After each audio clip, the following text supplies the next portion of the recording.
Biyernes, naging emotional si Oliver nang makuha ang kanyang ikalimang panalo. Sigurado na siyang pasok sa Grand Finals.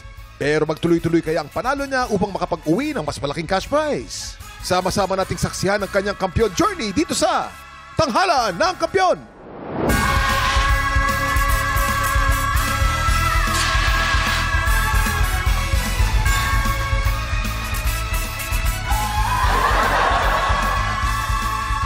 Sama-sama natin kilalanin ang mga bagong boses na iiduluhin dito sa Tanghalan ng Kampiyon!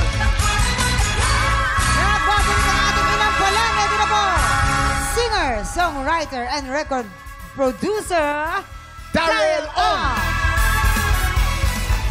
Kapuso OST Princess and Queen Dam Diva, Hannah Presilas! Multi-platinum artist and OPM hitmaker, Renz Verano! At ito na po magpapasiklaban ngayong umaga, Mard Pangson! At Carlo Lara! Silang sasabak sa Unang Hagdan! Sa pagkanta, sino naging inspirasyon mo? Naging inspirasyon ko po, siyempre, yung family ko. And lalo, especially nung yung nawala po yung stepdad ko. Stepdad mo siya? Last year. Nag-stay in po siya sa work sa Palawan. Doon po siya inabutan ng death niya. Kumbaga, inatake po siya. So, mahirap na hindi ka nagkaroon ng pagkakataon para magpaalam sa taong mahal mo. Yun po talaga yung parang isang regret namin, lalo kami magkakapatid, kasi hindi namin talaga siya nakita. Kumbaga, dumating po siya dito, nasa taon na po. Kaya talagang hindi namin siya yakap man lang.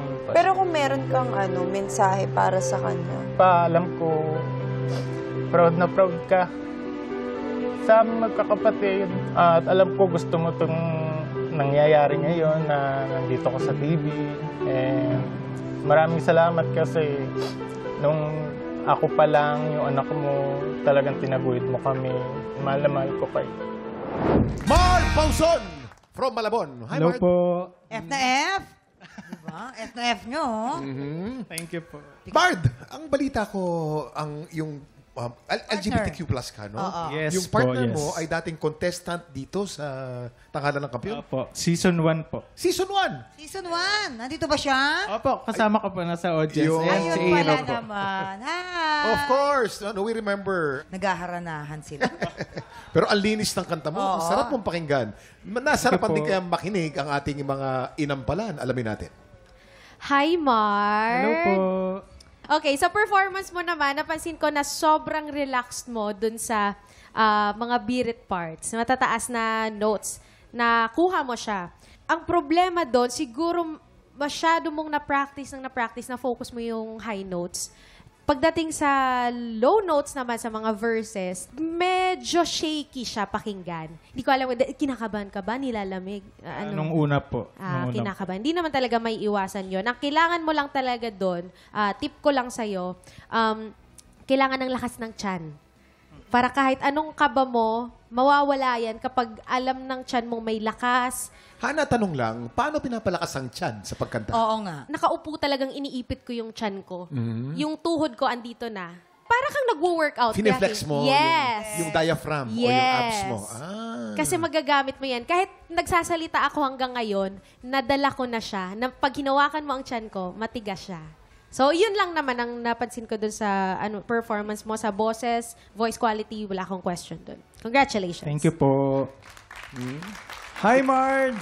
Hello po. Yung unang mga part ng song, medyo naghahanap ako ng mas konti pang facial expression. Mas ma-feel pa. Kasi yung first two verses, parang blank stare habang kumakanta ka. Pero, yun nga, pagdating naman dun sa climactic part, parang mas na-feel mo yung kanta bigla. Parang mas dun ka nag-let out. So, ito, lagi itong sinasabi ni Kuya Ren since season 1, kadalasan nagfo-focus lang dun sa high notes or sa climactic part. Pero it's very important na you give us the whole experience of the song. Not only dun sa climactic part.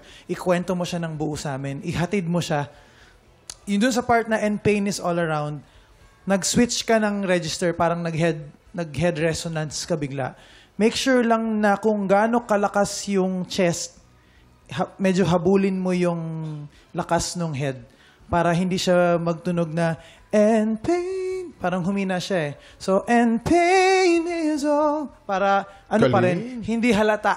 Hindi halata na nagpalit ka ng placement. Yun lang. Which I'm sure kayang-kaya mong gawin. So, congrats. Thank you po. Thank you. Mard, napansin ko lang all throughout the song, masyado kang maraming putol. Ang daming putol na lines. Yun lang napansin ko. Siguro dahil doon sa breathing. Di ba? Kinakapos ka. Iiwasan mo lang siguro. Kagaya nito, like a bridge over troubled. Hihinga ka eh. Buti sana kung hindi halata. Like a bridge over troubled water. Huminga ako. Hindi halata. Pero pag halata na hindi maganda tignan. Kasi naputol mismo yung ibig sabihin ng isang linya. All throughout, meron kang mga ganon. Yung sa first part, iba yung placement mo. Tapos doon sa bandang medyo mataas na, parang may narinig akong medyo Johnny Mathis ng konti na placement mo. Medyo gumanong ka ng konti. Pero maganda yon. Thank you po. Thank you po. Johnny Mathis. Kilala ba si Johnny Mathis? Mama? Johnny Manahan na nabutan ko. Mr. M. Di ba? Ako naman, nanganga, Mathis. Hay! Tuwing summer yan. Tuwing summer. Maraming salamat sa ating inampala. Ano kaya naman ang scores na ibibigay ng ating inampala? Mard, ang stars ko para sa'yo ay...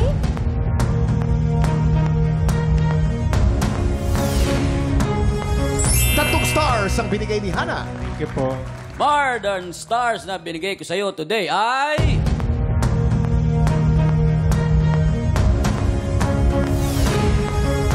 Tatlong stars ang binigay ni Renz. Ibibitin po. muna natin kung ano ang score ni Daryl. Ito na po ang susunod nating kalahok, Carlo Lara. Sa Laguna at sa Batangas, nagamit ko yung boss ko kahit nung panahon ng pandemic sa pagsali sa mga online singing contest. Bago mo marating kung nasaan ka ngayon, kuya, anong mga pinagdaanan mo sa buhay? Nagtitinda ako ng mga kakanin, pinopost ko siya sa social media. Tapos pag ipinost ko, sobrang blessed naman na hindi talaga ako nasisiro. Ubus lahat ng paninda ko. Wow. Ikaw yung online lako ng mga kakanin. Nagluluto din ako ng mga ulam, yung mga dinuguan, mga kilawin. Siyempre, ginagawa mo yan, hindi lang para sa'yo, kundi sa asawa at anak mo. Anong masasabi mo sa kanila? Mahal na mahal ko kayo. Lahat. Ginagawa ko para sa inyo. Nagtitis ako na malayo ako sa inyo. Nandito ako sa Manila, pero nandiyan kayo sa Batangas, pero okay lang. Pakaraos tayo. Kaya natin to. Carlo Lara from Batangas. Hi, Carlo. Hello po. Kamusta ka ngayong araw na to? Ayos na ayos naman po. Ang balita namin, may anak ka daw na sobrang galing din kumanta. Meron po. Kasing galing mo? Nag-ensayo pa lang po. Ensayo. Si Mrs. din ba kumakanta? Dati po. Dati kumakanta Ay, siya. nasa lahi naman pala. Di ba? So maraming salamat. Ito naman, alamin natin kung ano ang comments ng ating inampalan. Gustong-gusto ko yung stage presence mo. Yung tindig mo pa lang, alam kong confident ka na sa gagawin mo today. Isa pa sa nagustuhan ko sa'yo is yung alam mo kung paano gamitin ang chest voice mo.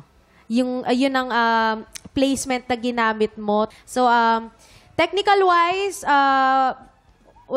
wala akong masyadong mako-comment. So, yun lang, Carlo. Hi, Carlo. Hello. Ayan, kamusta ka? Kinabahan ka ba? Hindi naman. Hindi naman masyado. Yun nga, kita naman kanina, parang sa tindig mo pa lang, may kumpiyansa ka.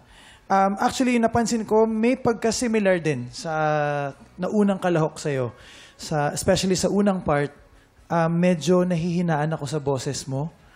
Kung yun ang comfortable ka na placement, I think what you can do is ilapit mo ng onting mic. Kasi nakita ko rin yung distance ng mic, medyo nandito. So kung komportable ka sa placement na yan, para hindi ka mag-adjust dito, ito ang i-adjust, ilapit mo to ng konti. Para lang hindi ka kainin nung musical arrangement. Kasi for me, parang sabi ko, oops, parang may mga parts na nilalamon ka nung musical arrangement. So, yun lang. Tapos, same din, medyo lumabas yung strength mo dun sa dulong part. So, dun ka din nag-focus. So, again and again, we are reminding yung mga nanonood ngayon na gustong sumali dito, mag-focus kayo sa buong kabuuan ng song para makuha namin yung buong experience ng song. Yun lang. Thank you. Carlo, Hello po. sa tingin ko, parang nireserba mo yung boses mo para dun sa dulo. Na-sacrifice tuloy yung tunog. Kasi hinandaan mo lang yung dulo. Dapat, simula pa lang, paghandaan mo na para maganda ang tunog. Medyo yung placement mo, parang nakaipit yung boses. Yun lang napansin ko. Kaya gusto ko sana mas maluwag ng konti para hindi nakaka-strain pakinggan. Lalo na doon sa bandang dulo, yung last stanza mo. Yung mga halos matataas, at kung hindi ngayon, yung mga part na yon, ama na upang ikaw ay mahalin. Yung mga part na yon, merong kailangan ng konting mas i-push mo ng tamang note. Yung boses, tama na dahil malakas na. Pero yung dahil masyadong nakaipit yung placement mo, kahit na ginamit mo yung chest mo na sinabi ni Hana, masyado siyang nakaipit. Kaya kailangan mahanap mo yung parang mas maluwag na placement. Siguro rito, bawasan mo pa yung sa throat. Yun lang. Kasi medyo mga dulo, doon sa last chorus lang naman. Marami ako napansin doon. Yun. Yan. Thank you. Ayan. Maraming salamat. Carlo, eto na. Tignan natin kung ano kaya nga ang scores ang binigay ng ating inampanan. Carlo, ito ang mga between ko para sa'yo.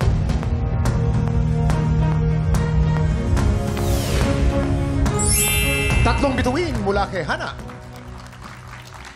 Carlo, ang stars mo today ay...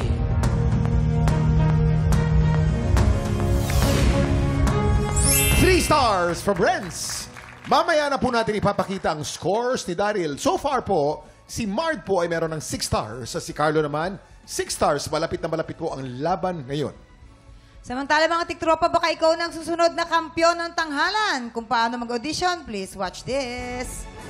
Sa pinakabagong season ng Tanghalan ng Kampiyon, tuloy-tuloy ang pagbida natin sa mga Pilipinong may pusong kampiyon. Kung ikaw ay 16 to 50 years old, palaban sa kantahan at may pusong kampiyon, supot na sa aming weekly auditions every Wednesday and Thursday, 3 to 5 p.m. sa GMA Studio 6. Go na mga tiktropa, mag-audition na para sa Tanghalan ng Kampiyon, Season 2.